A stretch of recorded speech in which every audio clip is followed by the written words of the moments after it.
My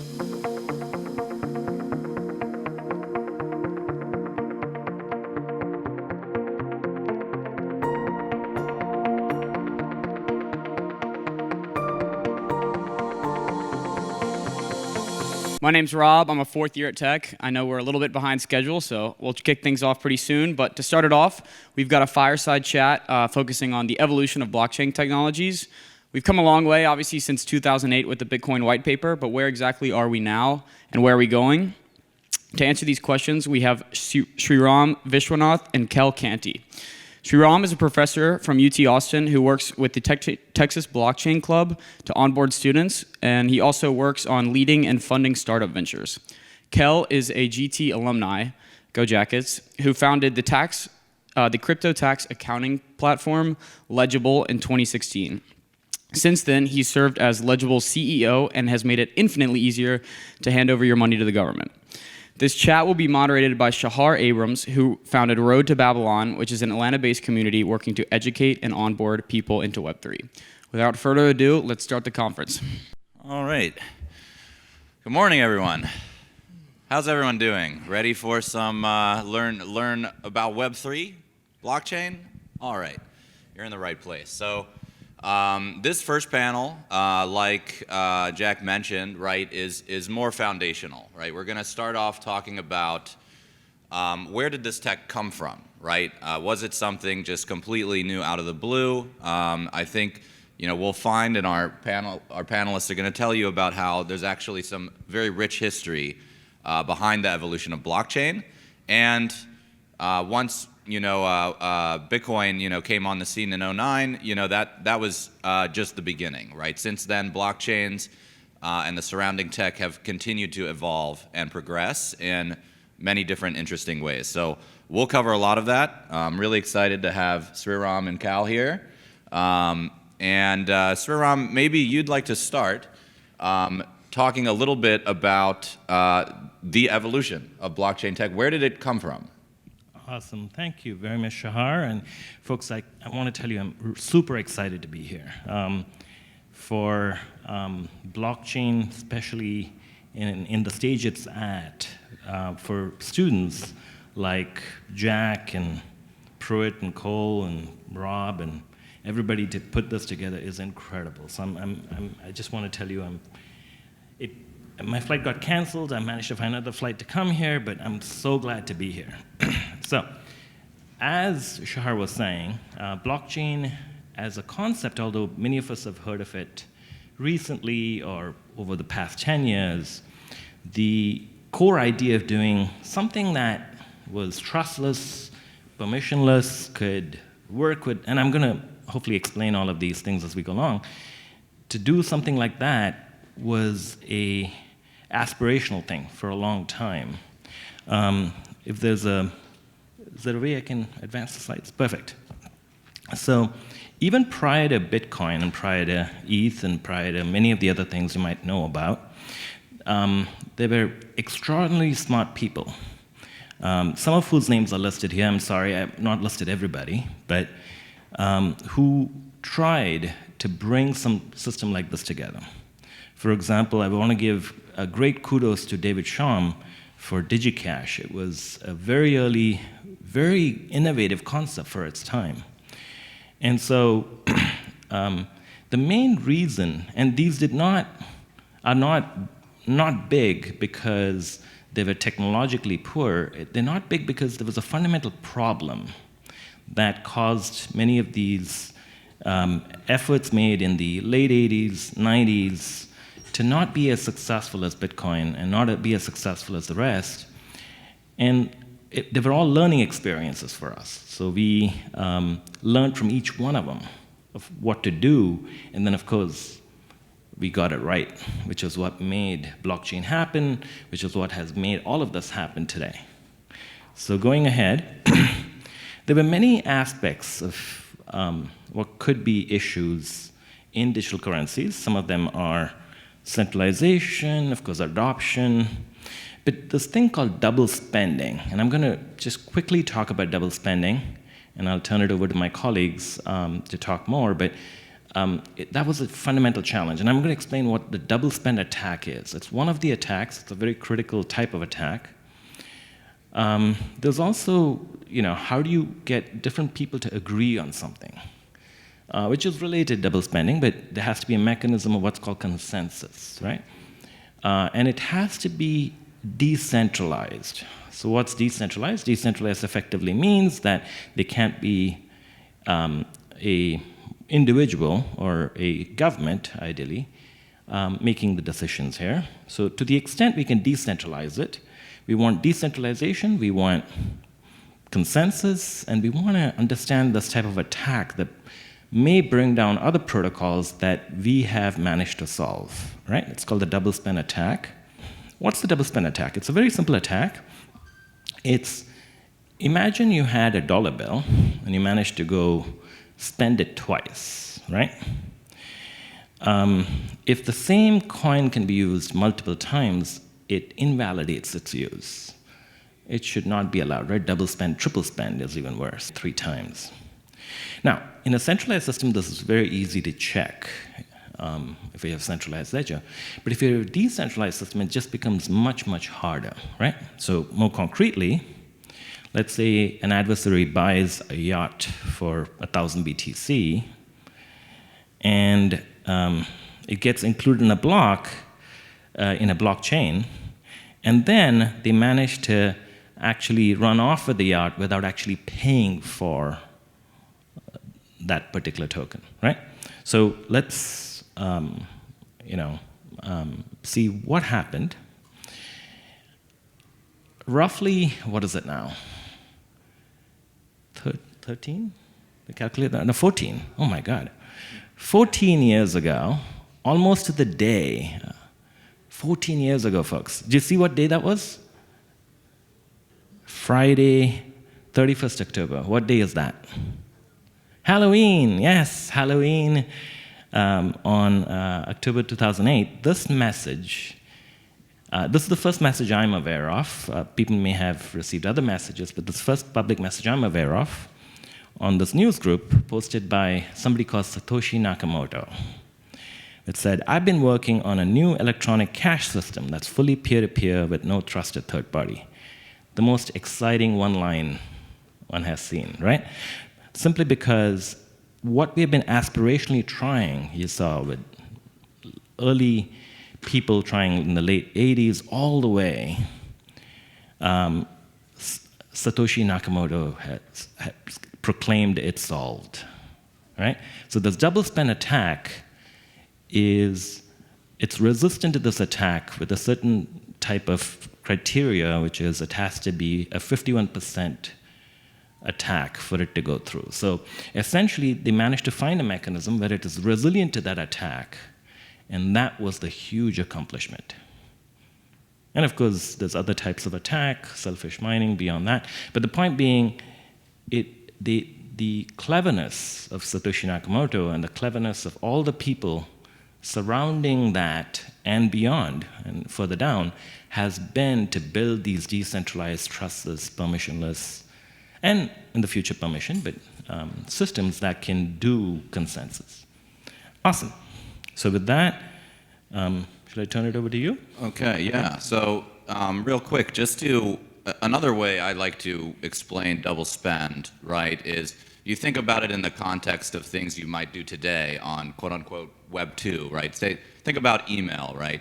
When you send a PDF attachment to your friend, right, they now have the PDF, but you still have the PDF. And then you can send that PDF again to another person, right? You can double spend the PDF, right? And that's okay because the PDF is just information. It probably doesn't have any inherent value. But you can see really quickly how that doesn't work if you are trying to spend value. I have to prove what value I've sent to you, I don't still have it, so I can't go run off with the yacht, right? And so the way we solve this, as Sriram mentioned, right, is by checking, a single source of truth that can tell us, right, what has moved where, and we can ensure that the person before doesn't still have it, right? And so this is what, this brings us to Bitcoin now. So Kell When Bitcoin came on the scene, right? Explain to us a little bit, what the system is, how it was received in the beginning, right? And kind of where we are now. One thing I'll note real quick is that it does rely a little bit on the health and the durability of the chain and the popularity and running that in a decentralized manner.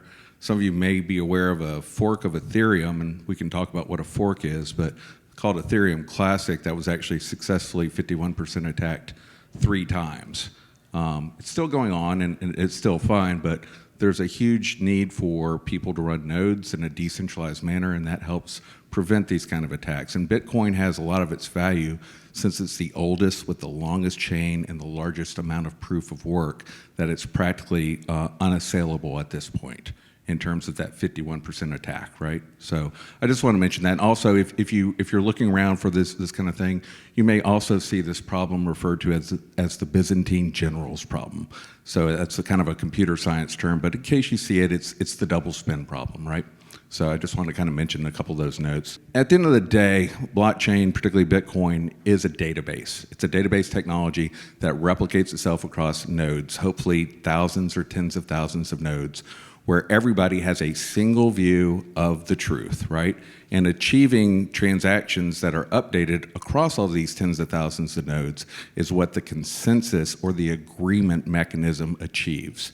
And this is really easy. So proof of work, they solve a problem, they add blocks of transactions, and they add that block on the end, and whoever has the longest one wins, or whoever has the most, in case somebody in Japan mines a block and you in the United States mine a block. The one that has the longest chain or gets there first wins, and the whole network agrees this is the view of the truth. Then the one in the Japan, hopefully the US wins, will go ahead and do another block and add on to the end of that one. But you always have the same view of the truth at all of these. Sometimes a little chain will start out and then, nope, you're not the longest, you're not the one. And a lot of people don't seem to realize that the reason it's called a blockchain is because it's a series of blocks that are chained together. And the answer to solving the proof of work problem for the latest one depends on the previous block, which depends on the previous block, which depends on the previous block.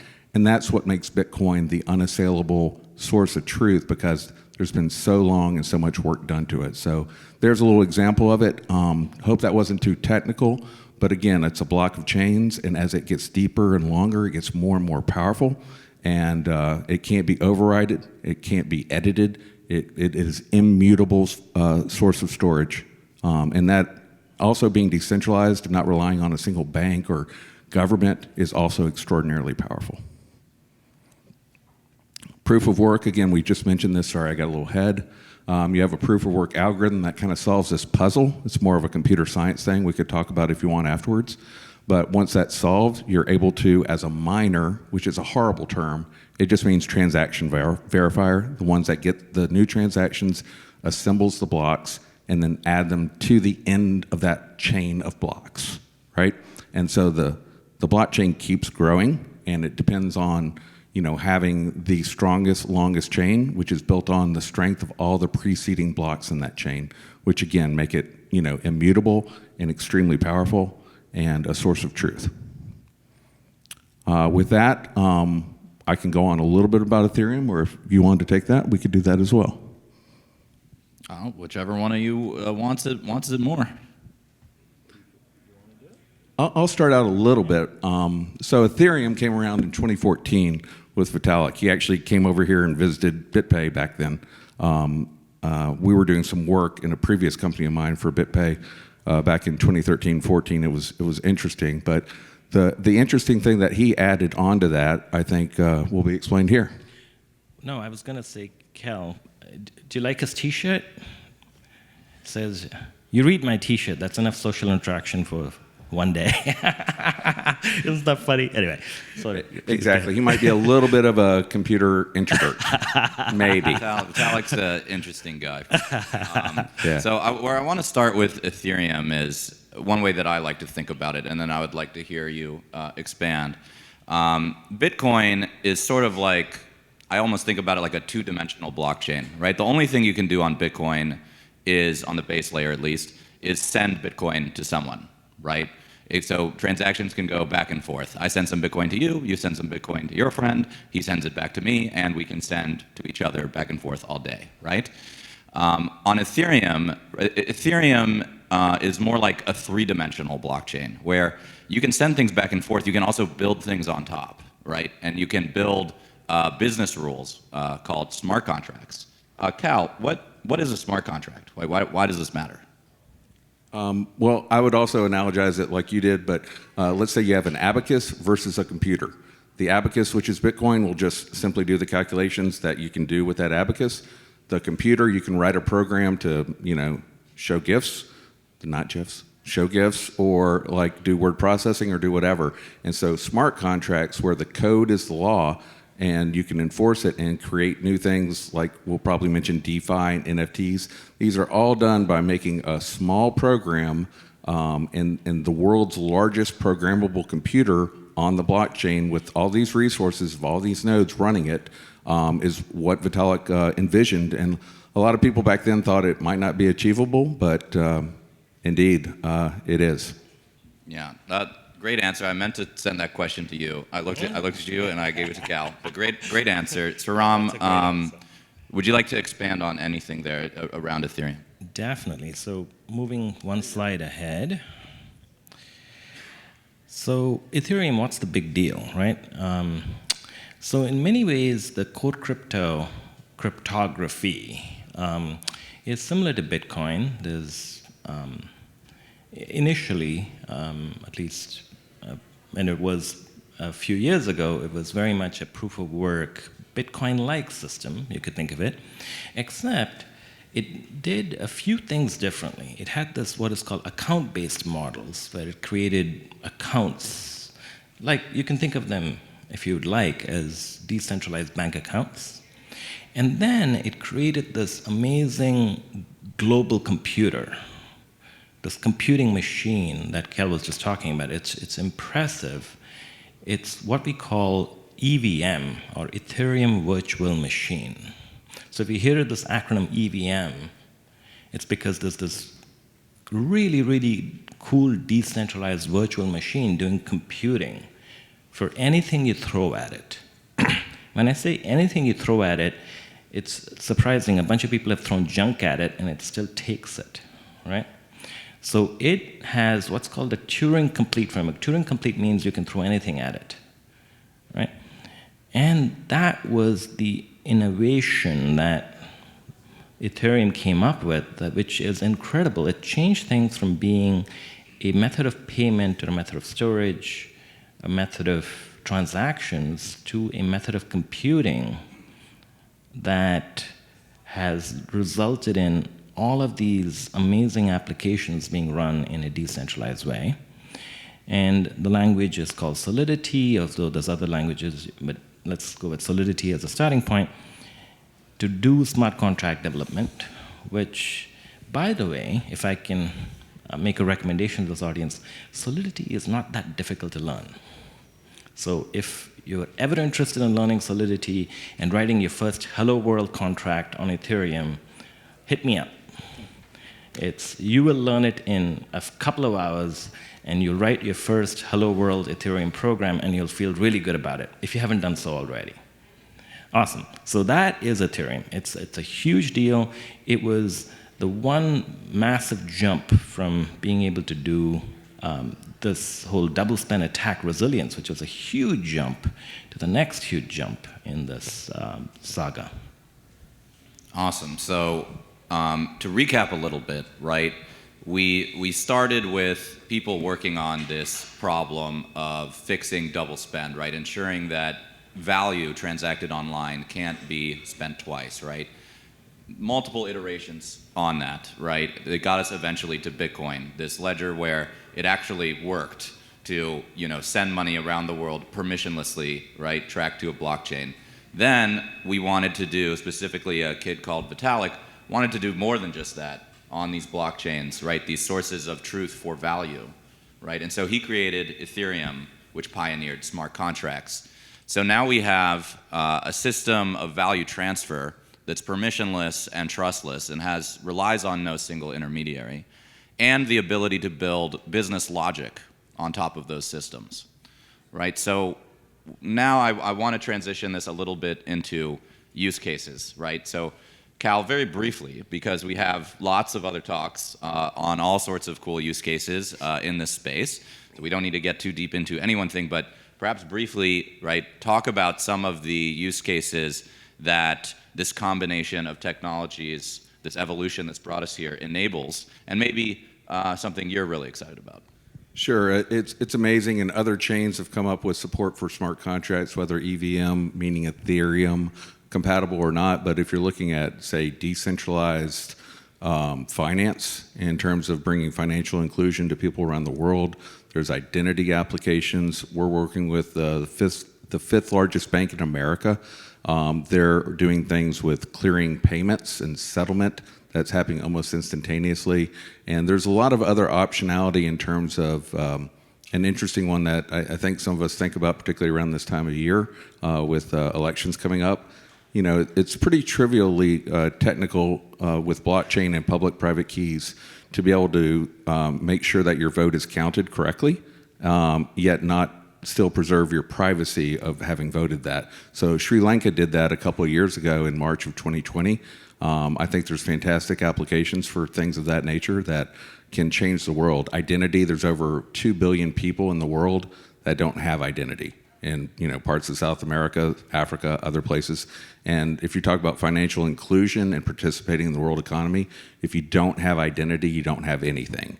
So again, there's tons of applications, again, even outside of financial applications that are life-changing in terms of the internet changed everything for communications. And now if you put programmable smart contracts and logic on top of that, and you make everyone you flatten the earth in terms of availability and transparency and friction between people, it's amazing what we can do. Awesome. Sriram, you want to add some exciting use cases and maybe talk a little bit about, something like identity, which is another one of my favorites, right? Why is blockchain uniquely equipped to solve a problem like that? Great question. So now that we have this infrastructure, this decentralized virtual machine, what can we do with it, right? What is so neat with this decentralized virtual machine, this method of payment, is that there is applications that it uniquely serves that are better done with it than in a centralized way. So it's not just the fact that, in a centralized way, there's people harvesting your data this way or that way. It's the fact that decentralization is just good for a lot of things. One of which is identity, right? For example, centralized identity has security issues, has privacy issues, has a lot of other related issues that just from a management perspective is hard. We've been doing centralized identity for a long time. Decentralized identity, on the flip side, has a lot of potential because if you can decentralize it, if you can manage it on a blockchain, that could be huge because now your identity doesn't live with one corporation, doesn't live with a few corporations, a cabal, let's say. It lives... Hundreds. It lives in a system that is truly peer-to-peer. That's something that you can work with to build a system that would be more secure, more private to your needs. So that's one application. But the good news is there's a lot of good applications, folks. And as you get into this, you'll understand and see what those applications are. I'm finding, when I teach, I give 5 canonical applications. I say these are great applications. But honestly, the more and more I dig, I find newer and newer applications every week. And so one classical one is called DeFi, and maybe I'll speak to DeFi and then turn it to you. Perfect. So DeFi is decentralized finance, and I'm sure many of you have heard of it. Much of what's going on in the space, what's called TVL, is driven by DeFi activity. So what's DeFi? DeFi is the notion that I can do financial transactions. And when I say financial, I mean I can exchange things, I can lend things, I can borrow things, I can create derivatives, I can package things, I can manage risk things, I can do what typically would be done within the confines of certain banks on Wall Street in a blockchain manner, right?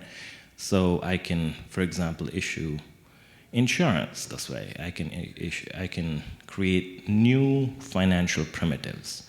And what makes DeFi truly interesting and truly exciting for me is that new financial primitives and financial innovation is possible not just because it's decentralized, which is important, but because it's programmable and composable, right? So these are two new concepts in finance that somebody else I think will do justice to more than me, but the point is, we have now, through this mechanism, not just created an infrastructure to do finance, but we've created new primitives, we've created new ways to program finance that you and you and you sitting here in Atlanta, don't have to be in Chicago, don't have to be in New York City, don't have to be in London, are 24/7 creating that are influencing financial transactions globally through your programmability. Awesome. So I just got the 2-minute warning. We have a couple minutes left. I want to kind of flip the question a little bit because I think the answer to this question is instructive. So I want to ask the question this way, and either of you feel free. What is not a good application for blockchain, right? I agree there are tons of applications, tons of very interesting applications. What's something, that's not a good application, right? And kind of why? Well, so anything that a centralized entity is doing by themselves that requires typically very high transaction rates is not useful. For a while there, many enterprises during the peak period of blockchain, I'll say hype, we're saying we're going to apply a blockchain to everything. It's another tool. It's very useful for a wide variety of applications in a hugely innovative way that I believe firmly will change the world. But you don't use a hammer to cut a piece of plywood, and you don't use a saw, hopefully, to drive in a nail, right? So there's scenarios where if there's a specific use case and a centralized thing works for a single organization, and there's other situations as well, just use a database and process your Visa card, and that's fine. You need to make sure that this requires decentralization, multiple peers from different organizations or people around the world, and that you need to disintermediate a centralized entity. If that's not the case, don't use it. Awesome. I think that's an amazing answer. The final concept I'd like to leave you with, sort of building on that, right, is coordination. I think that coordination is kind of the name of the game for this technology. Because ultimately we're trying to coordinate, in these use cases, whether it's payments, whether it's financial services, whether it's identity, we are trying to better coordinate, inherently decentralized, right, systems of humans trying to work together, right? Because when coordination fails, what do? We elect, and elect's not really the right word, most of them aren't elected. We stand up large central intermediaries to do that for us, right? When we cannot effectively coordinate ourselves, peer-to-peer, we must set up these cumbersome centralized entities, right, that inherently fail, I think, a lot of the time.